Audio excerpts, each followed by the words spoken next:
guys have been so patient with me while I am working on my tablescape. And I want to reward everybody with an awesome project. It is the Mondo bag. Mondo bag's been around for a while. It is by Quilt Smart. We love Quilt Smart. We support Quilt Smart for all of our printed, fusible needs. They were kind enough to give me this when I saw them over in Sisters, Oregon, and I can't wait. There is a project that I should be doing that I'm not doing because I just want to get to this. I just want to love on them. I just want this project because I'm actually going to a retreat soon and I want to carry this bag. This is the kind of bag that you want to be seen with at all your quilty functions and many more. So let's get started. Let's hop into this. I'm going to open this up.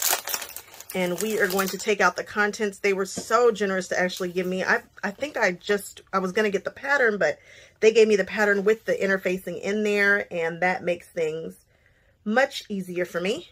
We are going to cut this apart first. That's our first step, is to open it up and cut these apart. There should be 4 panels and 2 straps. You've seen me use printable fusible interfacing before. I forget what project right off the top of my head, but you see me do it. And here we go. So when you open it up, this is what you see. I see the strap is right here. I see a panel right here, and I think a panel right there. And then the first thing, and then there's 2 of those. So the first thing I'm going to do is just cut it all apart. I'm going to use a ruler and my rotary cutter to do it. I'm not going to do this with scissors. Here's my ruler. It says to cut the panels apart right here. I'm just going to put this on this line and make sure that nothing's folded up underneath it. Everything looks fine, and we'll just cut it apart. Really nice and simple. We'll work with one at a time and just cut the pieces apart as they instruct us to. Oh, I'm so excited about this. Oh, this is a long one.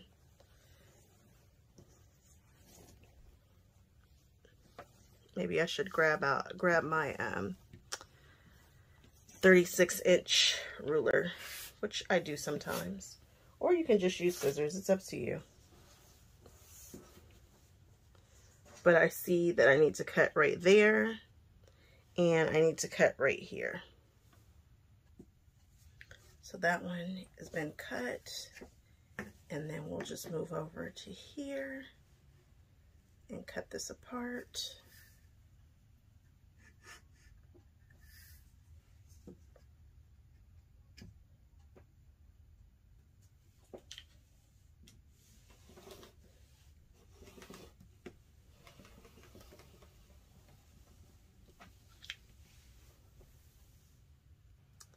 Here's where it gets fun. I am taking a Charm Pack Tiny Beast, and I am going to cut every single one of these in half twice. I'm going to grab a rotating mat because I think that's going to make it make more sense.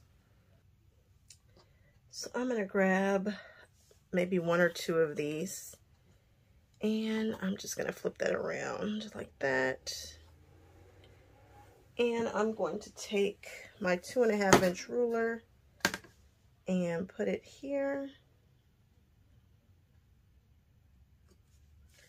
And then I'm going to cut it in half.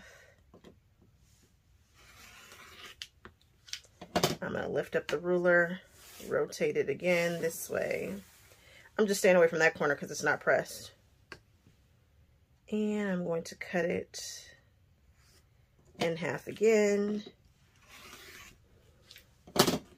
And now I have 2.5-inch squares. And I think I'm going to do this. I'm just going to stack them like this so that they're all the same. And I'm going to make identical panels. I think that'll make the bag a little easier to look at, possibly. We'll see. We shall see. So just cut all of your squares. I'll be doing this for a while. So I just want to tell you guys, if you are using these 5-inch squares with these pinked edges, you do not have a 5, you have at least 5 inches, but you have a little bit more. And so I am taking this ruler all the way over to the edge, cutting. I'm going to take it all the way over. I'm going to put this there on that center line. And I'm going to take off the pinked edges on this side. I don't know that this is absolutely necessary, but I kind of want these to fit in the between the squares probably the best that they can. So I think I'm going to just stay on the safe side and actually make these 2.5 inches. And this didn't take me nearly as long as I thought it was. I thought it was going to take a little longer, but it did not. This might not be necessary to take off that extra little bit, but it felt like the right thing to do.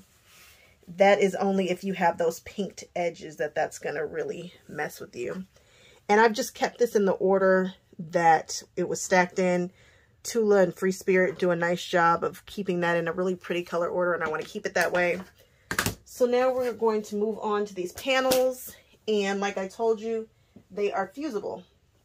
So there's a bumpy side, which is a fusible side, and then there's the printed side that is not the side that you want to lay these squares on.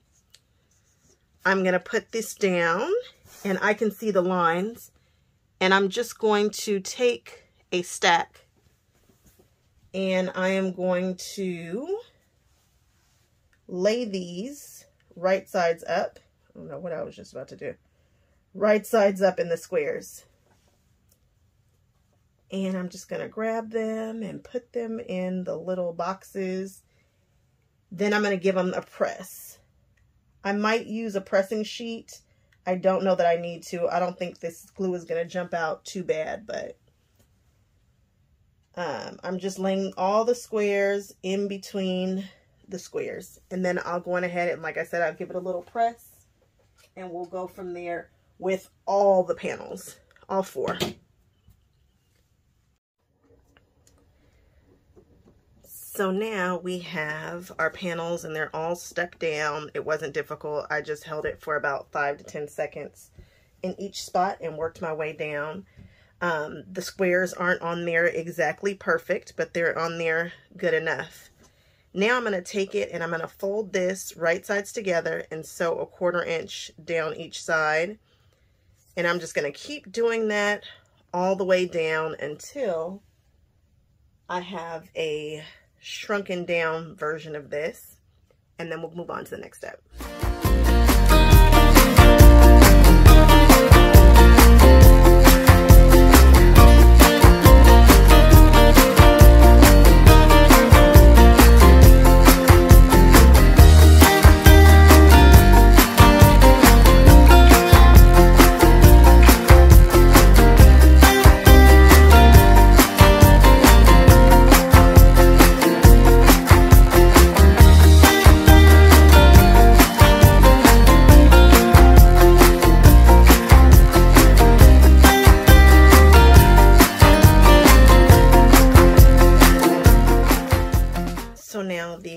Have been sewn together in rows, and now I'm just going to fold these rows over, and in the intersections I'm going to clip to the stitches, not through the stitches, just to the stitches.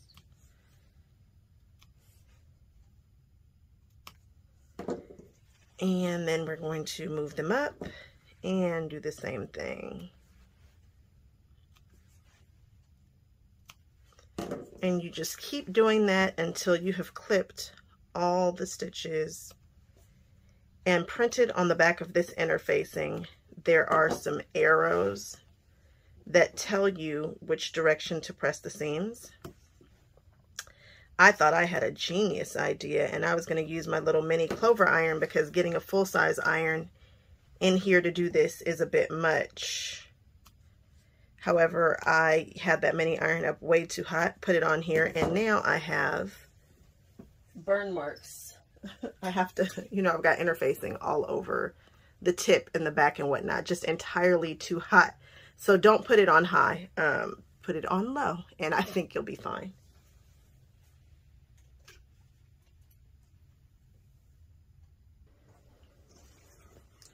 So as you can see right here, there are arrows that tell me which direction the seam should be pressed on the rows. So on this bottom one here, the arrows are pointing this way. So I'm just going to give all these a press this way, and then I'll go back that way, so on and so forth, until we get this. And then we'll have our rows going in opposite directions and a panel. And now we're going to do the same thing, but we're going to go this direction, and we're going to sew down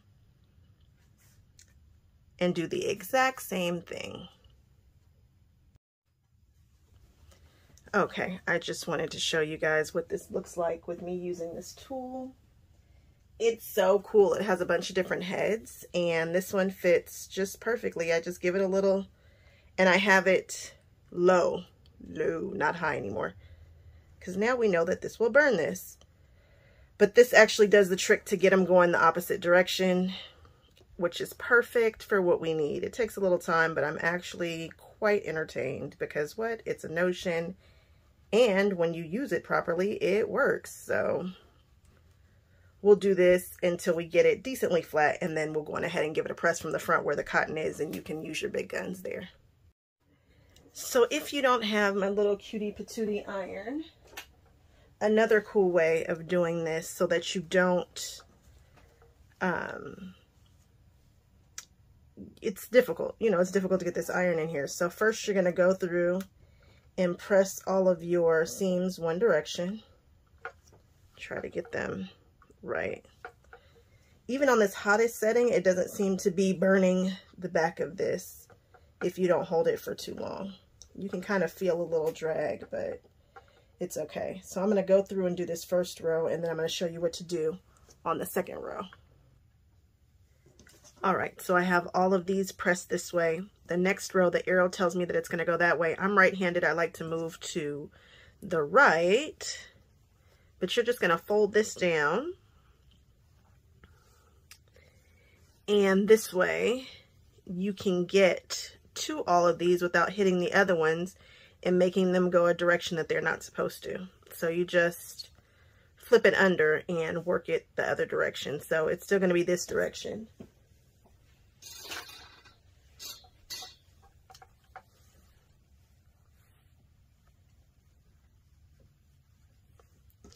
And you'll just press these this way and that way. You don't have to worry about the other ones getting in the way.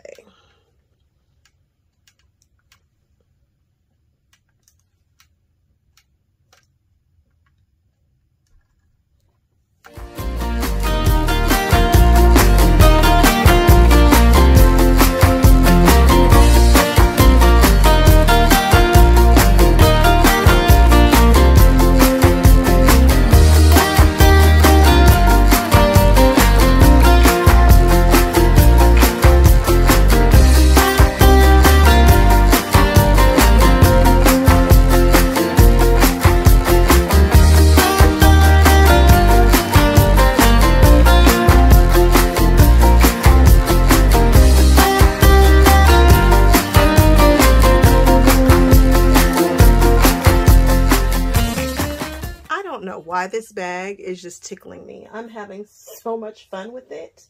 I have just sewn all of the squares together, and I will say that with this technique, it just does line up. You know how when you're piecing, you're trying to make sure that your corners come together? The way that this works, it just happens, and I don't know that you can make it not happen because of the way that it comes together. Very excited about that.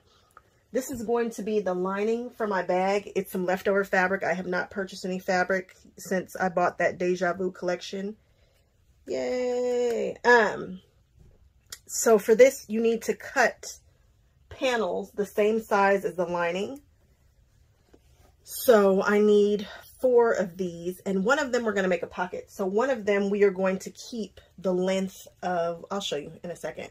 So in other words, I'm going to cut 4 of these, and I'm going to cut the innards. Instead of using fusible fleece, I'm going to use By Any Soft and Stable. I just want my bag to have some more stability to it. Again, you can use fusible fleece. I'm using Soft and Stable. Let's cut these panels down, and then we'll move on. So those panels pretty much measure the size of my ruler, which is perfect. And I'm just going to do this 4 times.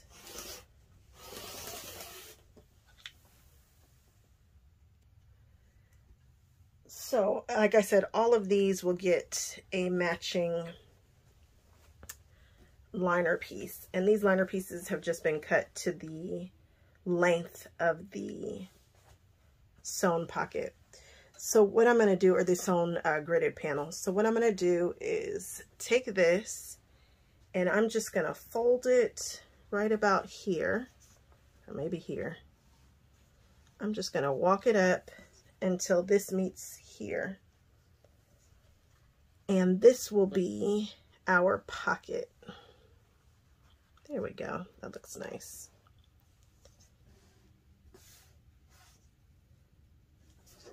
Hopefully you guys saw how I did that.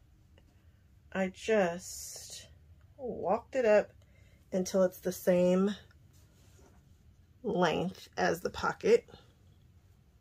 And we're just gonna zhuzh this a bit, just like that. Then I'm gonna pin it on the sides to itself and just sew it so that it stays in place. And then when you stick your hand down here, you have a nice pocket.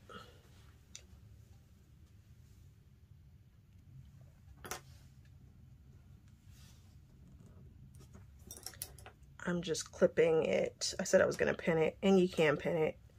I'm just throwing some clips in it. I might throw a couple of pins too. Maybe not though. And then I'm just going to sew down the sides to secure it with a 1/4 inch seam. All right, I just threw some basting stitches down the side, and now we have that, and we will cut the rest of our panels down to the same size as our sewn ones. Interesting, I'm actually going to cut it down to the measurements that it says here. Now, so from my quilt store, from Candy's, I got a huge piece of soft and stable. Matter of fact, it's really too big to even work with good, but that's okay. And from it, I cut this, and it kind of curls up this way, so I'm going to just flip it over and work with it this way. And I'm going to take one of these lining panels which has been cut to the same size. And I'm going to smooth it out, and it kind of holds it in place. And that might work for some of you. You can baste it, spray baste it or whatever. I'm going to baste it with a long 6-inch length stitch. So I'm just going to pin these corners, just throw a couple of pins in there, because it's so thick and you're about to start essentially kind of quilting on it. So you'll want to throw some pins in there to keep it from moving. And then I'll go around the sides and just baste it in place.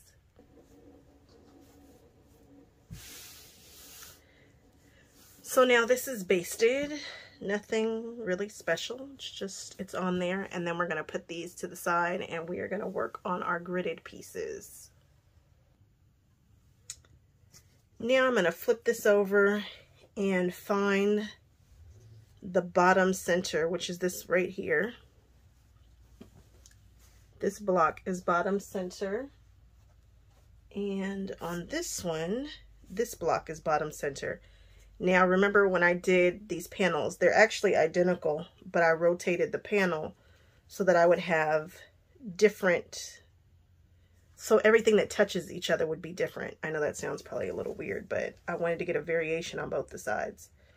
And then you're just going to make an L. So this one is straight and this one is here. And then I'm just going to bring this down like this. And I'm going to match up the corners.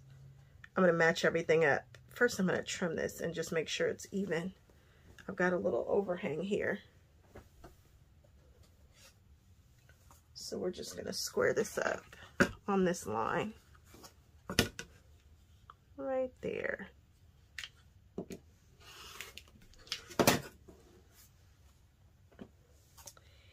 And don't worry, again, the corner says bottom center. And this one says bottom center right here, and it says to match these up. So I'm going to flip this down like this, and then we're going to do some more pinning in this intersection just to be sure it's where it's supposed to be. Your seams will nest.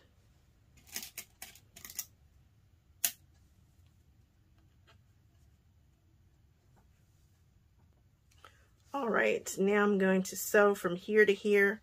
I'm going to lock this stitch starting, and we're going to, you know, start and stop, back stitch on each end. So that was super duper quick, easy. And I back stitched at the front and at the back. And then it says press the seams to the top of the L, which would be up that way. So I'm just going to flip that back and press this just like this. Yes, we're going to press like this. All right, we have done 2 identical L's. So I'm going to put one L this way.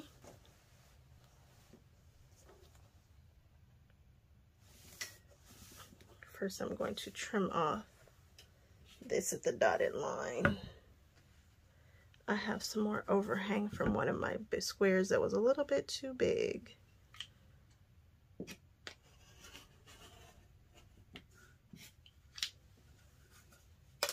Perfect. Okay, we have two L's with the centers. The bottom centers are matching here. So I'm going to put it this way. So this one closest to my right hand is showing an L. And then we are going to take the other bottom centers, wherever they are, here they are, and we're going to match it up this way. We're going to turn this one upside down. You see where it says bottom center? We're going to match that bottom center with this bottom center.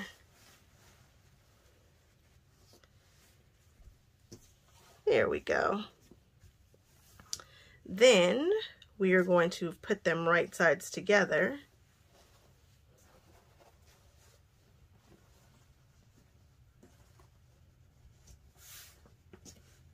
And of course we will pin, pin, pin. Making sure that these are right where they're supposed to be. You want all the bottom centers to be right there. And then you are going to sew from there all the way to right here. So from just on that side. I'm going to work on my nesting here and sew it together. It should say bottom center on this side and then bottom center on that side. All right, so that is all done. And that looks good. It's all locked up, kind of the way it's supposed to be. I'm gonna put some heat on this. It says to press them in opposite directions, but really I'm just going to press it the way that I have it, just like this. Well, I just took the time and just pressed them open, whatever. Okay, I want you to see this really quickly. There is a box here. This line goes to here, which goes to here, which goes to here. And so I'm going to flip this over right sides up. And what I'm going to try to do is find the line. So I'm going to pull this down and try to match it up. So did you see that? So we've got an L here. I'm just going to pull this L over to this one. And I'm going to try to press on that line there. And I'm going to line up all of these squares with the ones underneath it and pin it, then sew that. And then I'm going to do the same thing with all of them. And that's how this shape is going to take place. So this here is fine. We are going to pin this. And again, they're nesting up just fine. Not a problem. Okay, that's one down. Now we're going to take this one here and fold it over and find that line and do the same thing, making sure to keep this out of the way. Where's that line? There you are.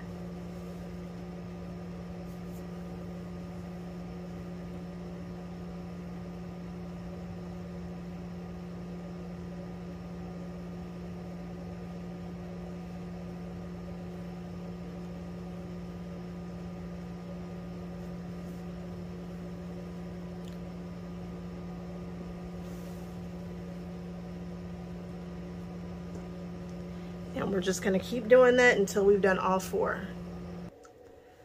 Well, the big bag is now put together. It's just, you know, flopping around here. All the sides have been sewn. And the bottom of the bag is here. There it is. I don't know. Okay, so there it is. There's the bottom of the bag there. Great. Now we need to do the exact same thing with the lining. But remember, the lining does not have any markings on it. So you're going to have to remember what you did and make it make sense. So here's the opening to this bag. There's the pocket down there. So we need to make sure that the pocket is going towards the bottom. So we're going to do this. And I'm going to make this L. I'm going to go right sides together. And I am going to stitch from here to here. Here is 1 L. No sense in me pressing this because, you know, it's soft and stable. And I put my stitch length at a 3, not a 2. And here we are. And feel free to use some more appropriate color thread. I'm using black because it's in there, and I'm the worst when it comes to needing to change out my thread. I'm the absolute worst. I love a thread change, but when I don't feel like it, I certainly don't do it. We're going to make another identical one. Here's my L. We'll go right sides together. I changed my stitch length from a 2 to a 3. Now, I'm sewing on an HD9, so this bulk is not even making me bat an eye. If your machine might have some issues, maybe you do want to stick with fusible fleece. All right, we have the 2 L's. We are going to put the L's together just like we did. 1 L is going to be upside down. This one's going to go here. I am going to pin this together, right sides, and sew down.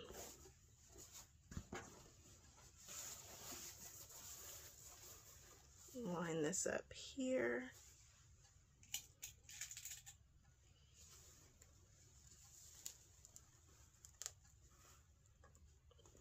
I'm using these big ginormous magic pins for my soft and stable. This is really going to give my bag some body. My bag will probably be able to stand up on its own.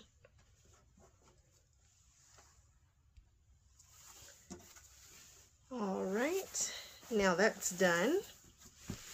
Cool. Now we have to do the same thing. Don't worry. We are just going to fold this over just like this. And I need to leave an opening over here so that we can turn this bag, and I need to remember to do that. So I am going to put like, and because this is chunky, we're going to do like a 6-inch opening. So I'm going to sew down and then sew down right here, and I'm going to turn through that side. I'm going to do the same thing. I'm not leaving a gap. That's the only place I'm going to leave a hole. But I'm going to do the same thing for all 4 sides the way I just did the other one. Now I have this looks funny.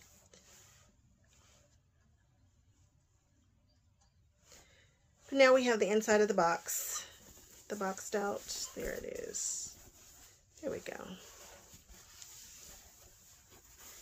Now I've got to place this inside of the bag So after you are all finished with your bag, I know it looks weird, and yes, that pocket is leaning diagonally, but I think it's supposed to do that, I think. Lining's done. We're going to put that to the side. They have those strips cut out of this material for your straps. I'm going to omit pressing the strips to the material, and I'm omitting that one. That was the fob. I've just cut the strips down to the same size that the interfacing was, and I am going to lay them right sides together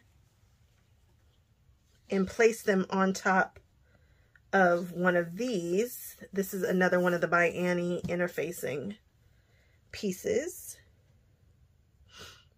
And that's going to give our strap some stability. And I'm going to put them like this, and then I'm going to stitch around. I'm just going to stitch around the whole thing. I'm going to do the same thing.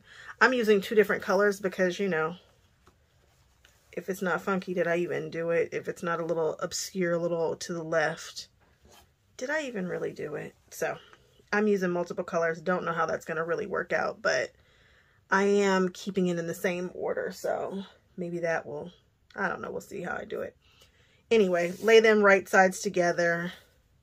My soft and stable's at the bottom. I'm going to pin around here, stitch around, and I'll be back. For these, I don't know if I said it, but we're stitching around. We're not actually basting. We are really stitching, and we're doing right sides together on top of the soft and stable.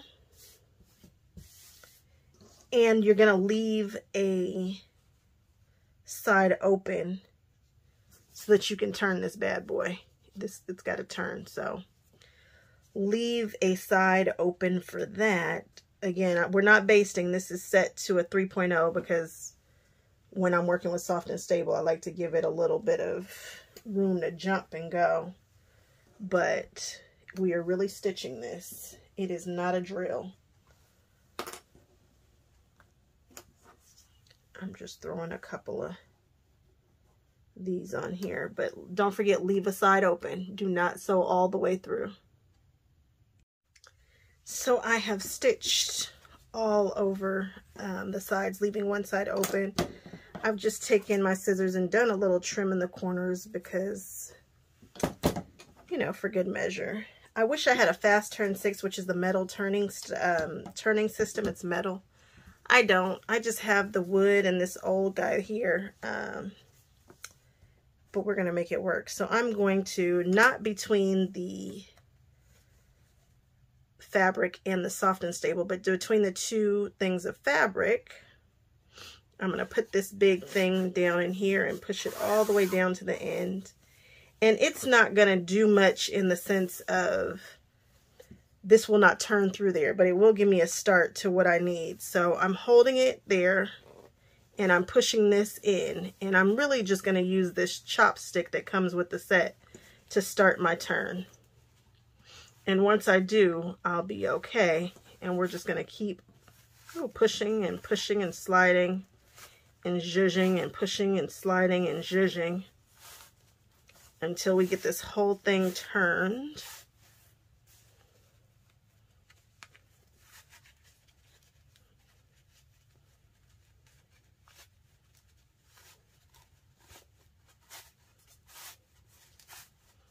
All right, and there we go. We're going to take that guy out, and we're going to take this, and we're just going to slide and pull. There we go. Until we can get it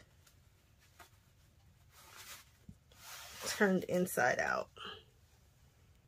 Now that it's turned inside out, this stick is still down in here, and I'm just going to use this stick to punch out these corners.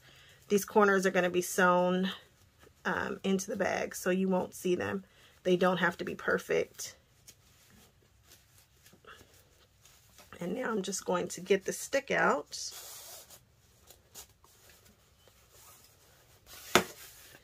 And these are turned. Now I'm going to give this a little press, zhuzh it a bit, and then top stitch all the way around and close it. You will not be able to see this side. You don't have to worry about tucking it in 1/4 of an inch or anything like that. It will be caught in the bag. But again, press it, top stitch all the way around. Now we have our handles attached. I want right sides to the inside there. Everything looks good. Now it's time to take this and put the lining and the bag together. So my bag is wrong side out. We are going to turn this lining right sides out.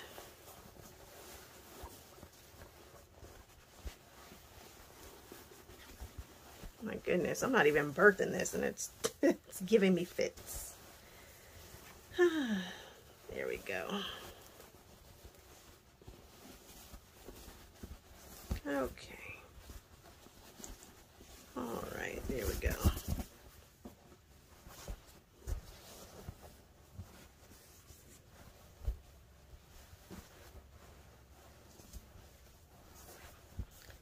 All right, we've got a hole here for the birthing of the bag.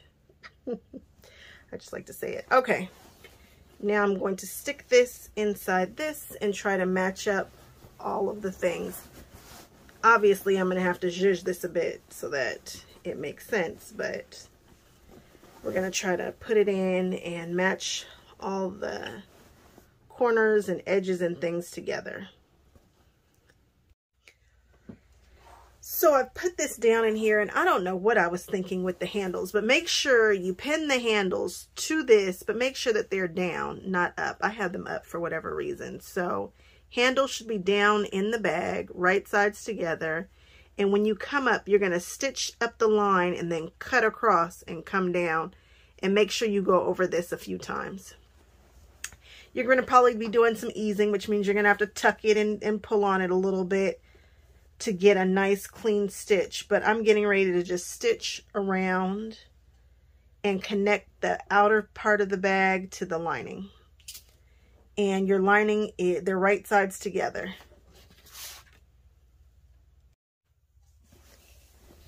All right, it looks good. I am pleased with how it looks so far. It looks like I caught everything that I needed to catch. No skimpy seams or anything like that. I'm looking on the inside. Now, in these little cross sections here, you need to clip to the stitches so that you get a nice turn. So I'm just gonna clip here. Just clip right up to the stitches so that you have a nice looking bag. Ugh. I'm using my Kai scissors, and I'm just getting in there a few times.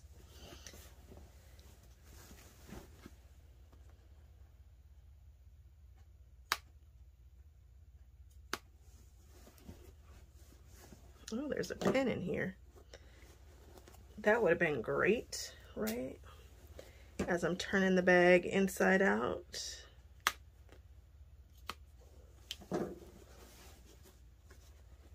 And that one's been snipped. I'm looking at this here and I'm thinking I want to snip this away too.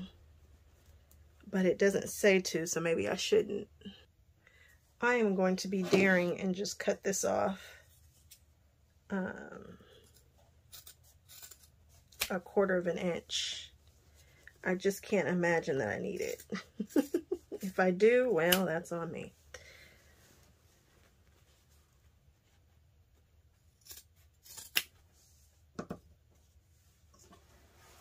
This one is really thick. All right, I've cut off those corners.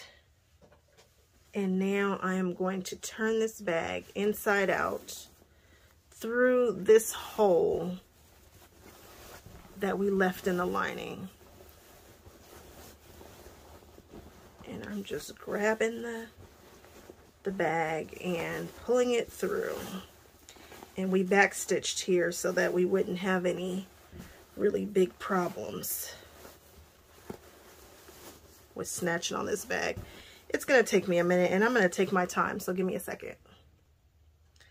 All right, so here we have the liner and the bag. Now, I will say make sure you backstitch on that hole because I was tugging on it. I heard something pop. Yep, I think I popped those stitches right there. Not a big deal, but it happened.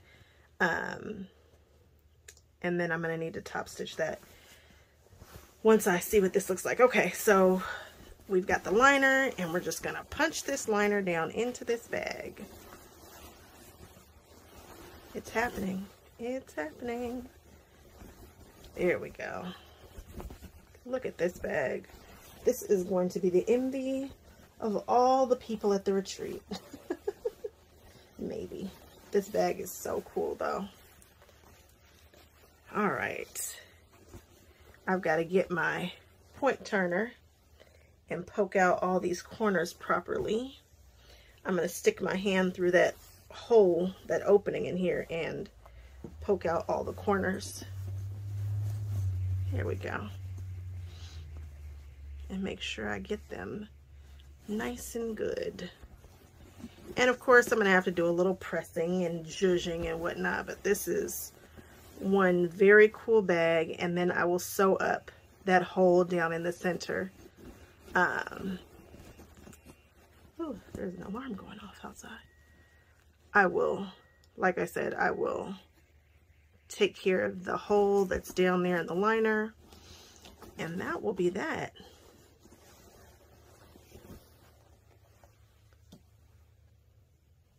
I was wrong. I need to top stitch this. I need to top stitch it, make sure it stays in place. And then, it's so cute. I just put it on my shoulder and looked in the mirror, and it is everything that I wanted it to be. All right, guys, I will show you guys some pictures once I sew that hole up, top stitch it all the way around, and then we're good. We're done.